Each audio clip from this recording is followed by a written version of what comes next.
सचमुच काकू, आप भले ही कभी कभी बातों से कैसी भी लगे, पर मैं जानती हूँ कि आप दिल से बहुत साफ हैं। आपने मायरी के लिए इतनी चिंता की, मैं उन्हें अभी ही लेके आती हूँ। हाँ हाँ, जल्दी जाओ।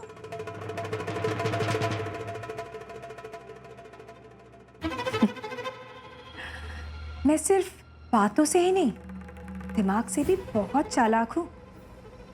देखा नहीं तूने कैसे तेरे ही हाथों से तेरी ही मायरी के घोल में जड़ी बूटी मिला दी। अब ये जड़ी बूटी धीरे धीरे तेरी सेठी साहब को अंदर ही अंदर काट खाएगी और तुम लोग सब बस देखते ही रह जाओगे, कुछ भी नहीं कर पाओगे।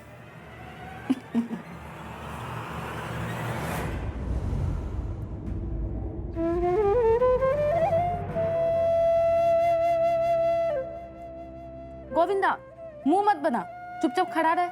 जब देखो तो आप मुझे डांटती रहती हो और पानी में खेलने भी नहीं देती हो। पानी खेलने के लिए नहीं, नहाने के लिए होता है। प्रगति काकी ही मुझे देती थी पानी में खेलने के लिए। कल से आप ही बोलना प्रगति काकी को, वो मुझे नहलाएंगी। मुझे आपके हाथों से नहीं नहाना है, मुझे प्रगति काकी के हाथों से नहाना है। वो अच्छी हैं। छोड़ो मुझे। गोविंदा,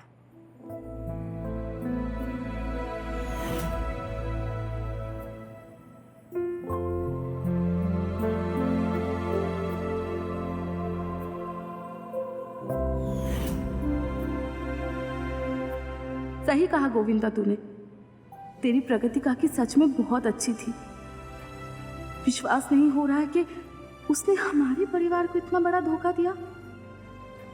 सब कह रहे हैं कि उसने गौरी को भगाने में मदद की, लेकिन मैं जानती हूँ प्रगति ऐसा कभी नहीं कर सकती।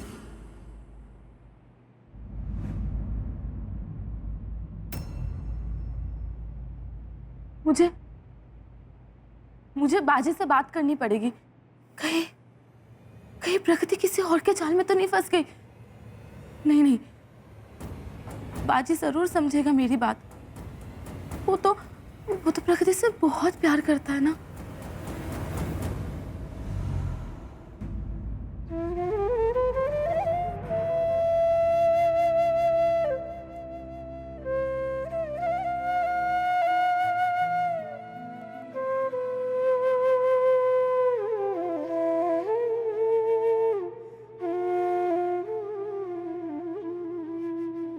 आज तक जो मायरी पूरे देवसू गांव का भार उठाती थी, उनको ऐसे टूटता हुआ देख, लेकिन अच्छा हुआ प्रगति का भाटा तो फूट गया। इस घर में वो कुछ दिन और रहती तो न जाने कैसे क्या हो जाता, क्या करती थी वो।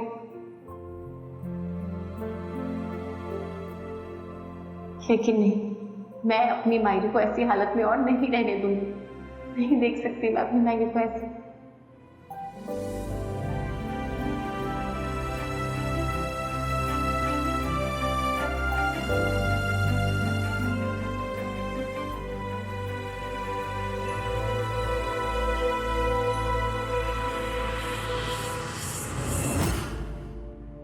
मायरी, वैद्य जी ने ना आपके लिए दवाई भेजी। मुझे नहीं चाहिए दवाई। मायरी, ऐसे कैसे नहीं चाहिए? पूरा परिवार चिंतित है आपकी सेहत को लेकर। मैंने कहा ना, मुझे नहीं चाहिए। माफ कीजिए मायरी, पर आज मैं आपकी ये बात नहीं सुनने वाली। आइए।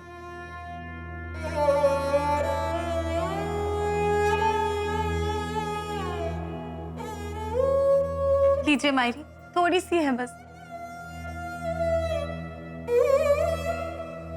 मायरी, अगर आपने अभी ये दवाई नहीं पी ना, तो आप मेरा मरा मुंह देखेंगे।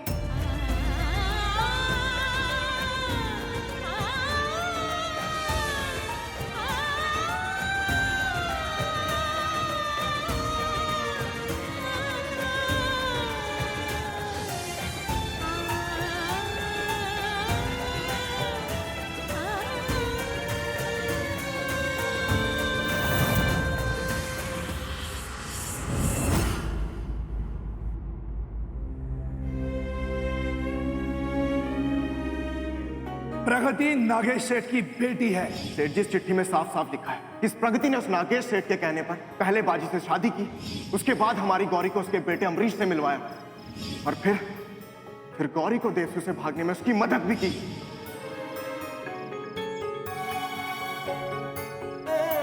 अपने भाइयों को राखी बांधो।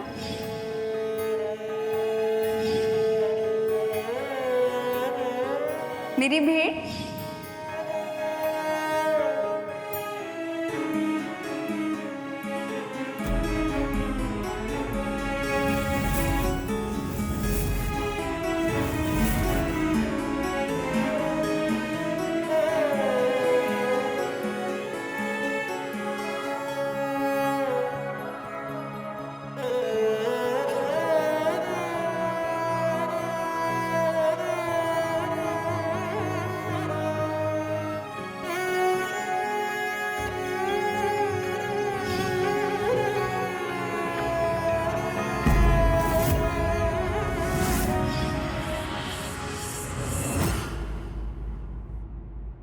कोई है?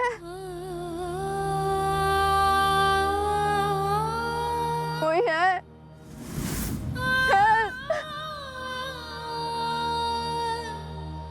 बाजी।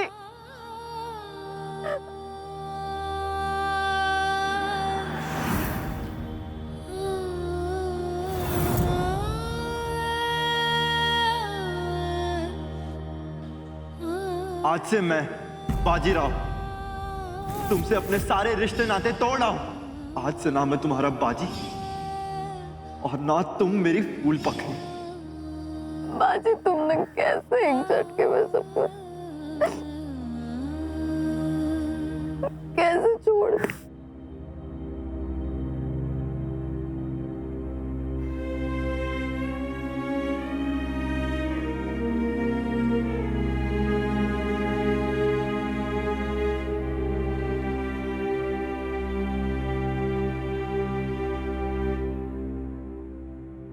मेरा प्यार इतना कमजोर कैसे हो सकता है? हो सकता है मैं नागेश सेठ की बेटी हूँ, लेकिन बाजी को यकीन नहीं मुझ पे। बाजी ने ये कैसे मान लिया कि मैं उसके साथ में नहीं हूँ?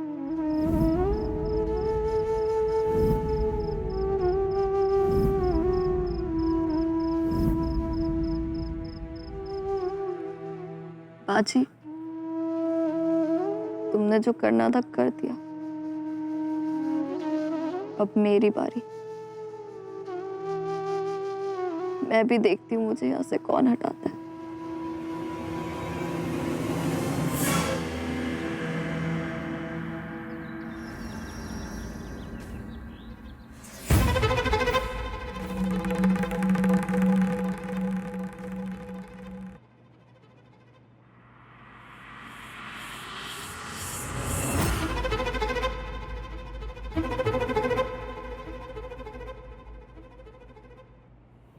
ये एक चुटकी काफी है सेठ जी साहब को घुटनों पे लाने के लिए।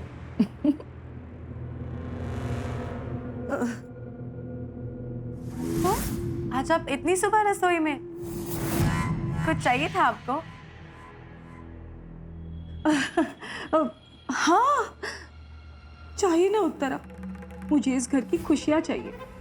मैं चाहती हूँ कि सब कुछ पहले जैसा हंसता खेलता हो जाए।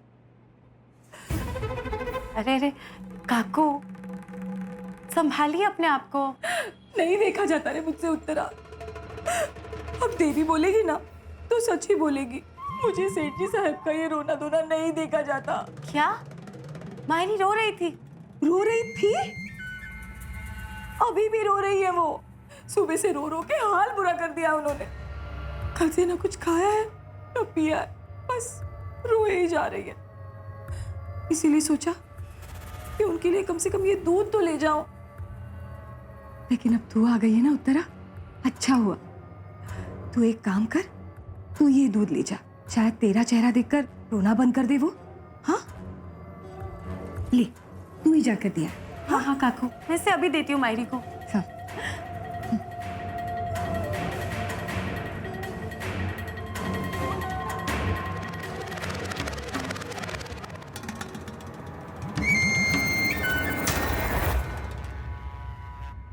मायरी,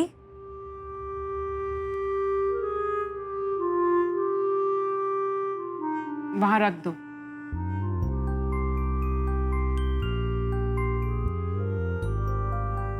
अगर मैं गई तो मायरी ये दूध नहीं पिएंगी।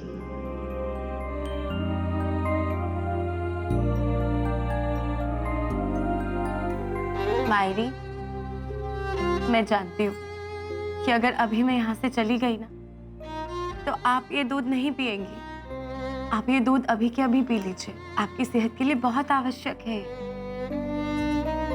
उत्तरा, मेरा खाने पीने का मन नहीं कर रहा है। नहीं मायरी, आप कमजोर नहीं पड़ सकती। मैंने आपको हमेशा से ही एक उगते सूरज की तरह देखा है, सबकी जिंदगी में प्रकाश फैलाते हुए देखा है। देवसू गांव के हर एक इंसान की जिंदगी में आप एक नई उम्मीद की तरह है मायरी। तो अब आप अपने प्रकाश से हम सबको वंचित नहीं रख सकती। मायरी, आपको पता है कि मुझे अपनी सगी माँ से मिले हुए कितने बरस हो गए? नहीं ना? पर क्या कभी मैंने उस बात की शिकायत की आपसे? क्योंकि जब से मैं इस देवसू गांव में आई हूं ना, मुझे आपसे एक सास से ज्यादा एक माँ का प्यार मिला है। तो प्लीज बोलिए उत्तरा के लिए ही सही, पर मायरी ये दूध पी लीजिए ना आप। ला,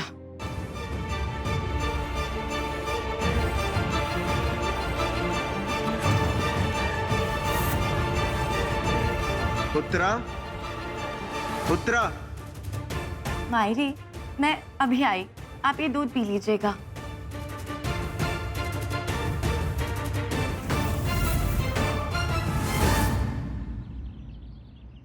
उत्तरा, तुम सेठ जी के पास थी ना? कैसी हैं अब वो?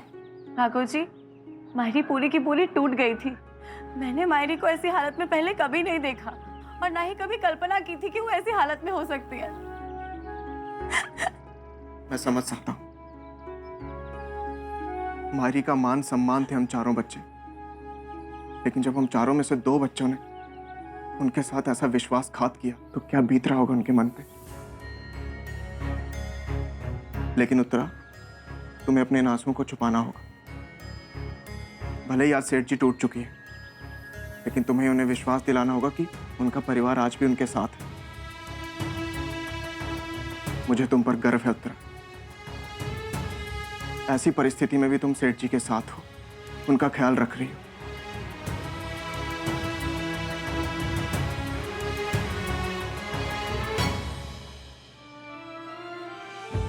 आज कितने बरसों बाद आपने मुझसे प्यार से बात की है राघव जी। मुझे अपनी बीवी होने का एहसास दिलाया है।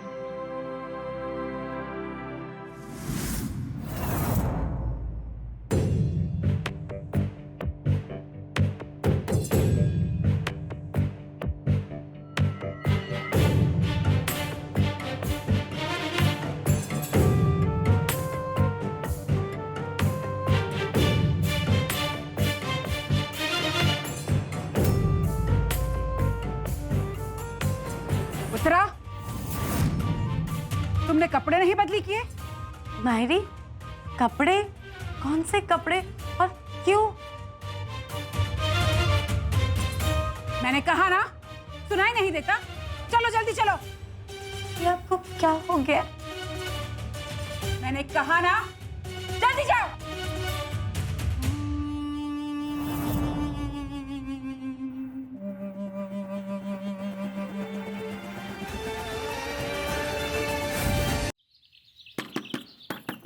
मायरी, मायरी दरवाजा खोलिए ना। मायरी, मायरी मैं बसू।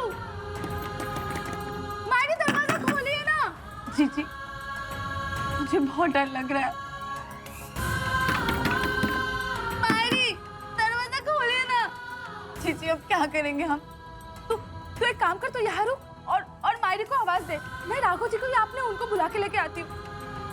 शायद दरवाजा तोड़ना पड़ेगा। मायरी,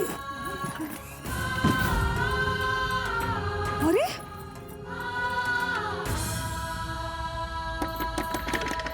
मायरी,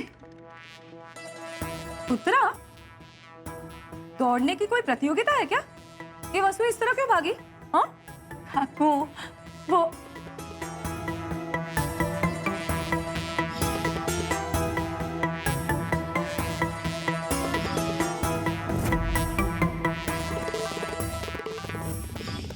मैंने कहा ना, सुनाई नहीं देता? जल्दी जाओ। और तब से माहिरी अंदर है, वो दरवाजा खोल ही नहीं रही है। अच्छा, उत्तरा, कहीं उनकी आंखें लाल तो नहीं हो गई थी?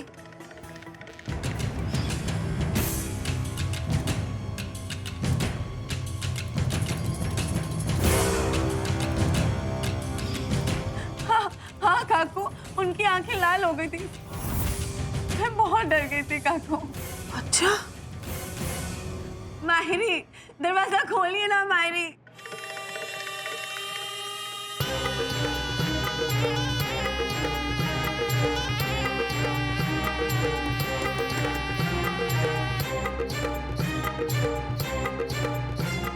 डर मत पगली, तेरे ही हाथों से विष पी रही है वो।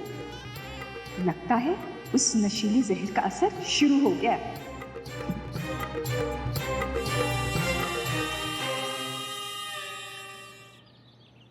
प्रगति नागेश सेठ की बेटी है। सेठ जी, इस चिट्ठी में साफ साफ लिखा है कि इस प्रगति ने उस नागेश सेठ के कहने पर पहले बाजी से शादी की, उसके बाद हमारी गौरी को उसके बेटे अमरीश से मिलवाया और फिर गौरी को देवसू से भागने में उसकी मदद भी की।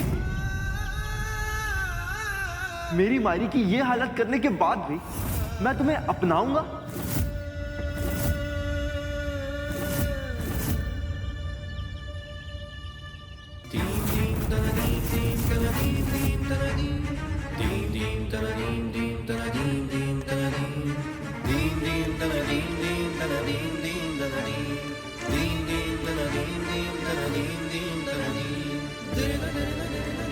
बाजी, चल खाना लाया हूं, खा ले।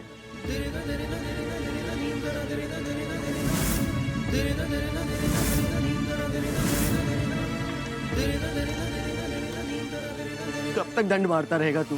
हाँ? अरे पगले, इस तरह से कब तक अपने शरीर को कष्ट देता रहेगा तू? देख, इस तरह से तेरा स्वास्थ्य खराब हो जाएगा बाजी। तो देख, तेरा गनिया भी तुझसे नाराज हो जाएगा। तुझे अब ना मेरी सुननी पड़ेगी। चल चल, अब कुछ देर आराम कर ले। चल, मैंने कहा आराम कर ले अब तू। आराम कर लूं? तुझे पता है ना मैंने आज क्या पाप किया है? अपने इन्हीं हाथों से मैंने अपनी मायरी को पत्थर मारा है। पत्थर मारा है मैंने। और तू चाहता मैं आराम कर लूं? जा यहां से। करना क्या चाहता है तू? हाँ? करना क्या चाहता है बोलेगा? जो पाप मुझे करना था वो तो मैं कर चुका हूं। अब तो मैं सिर्फ और सिर्फ इस पापी शरीर को इस दुनिया से मुक्ति देना चाहता हूं। देख बाजी, तेरा ये गनिया ना तुझे मरने नहीं देगा, समझा तू?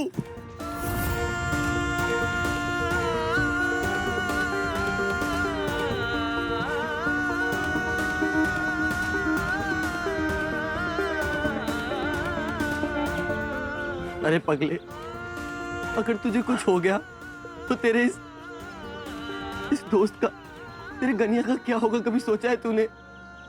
अरे छोड़, चल मेरी छोड़। कम से कम अपनी मायरी के बारे में तो सोच। मायरी को अगर पता चलेगा कि उनके बाजी की ये हालत है तो क्या गुजरेगी उन पे, कभी सोचा है तूने? नहीं ना, बस कर। अब अपने आप को और तकलीफ मत दे।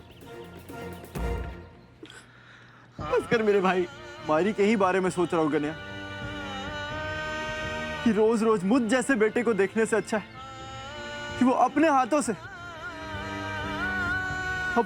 से वो इस बेटे का अंतिम संस्कार कर दे।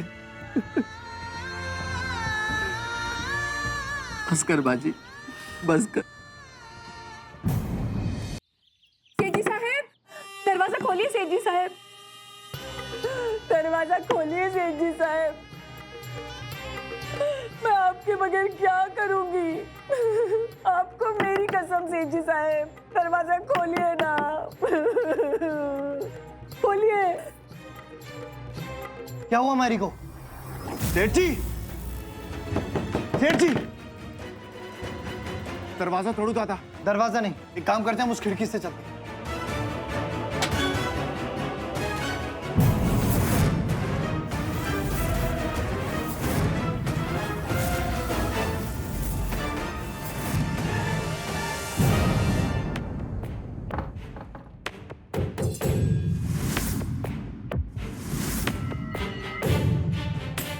तुम लोग सब लोग यहाँ पर क्यों खड़े हो?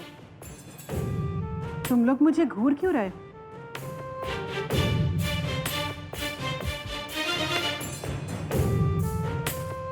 पूजा का समय हो गया है।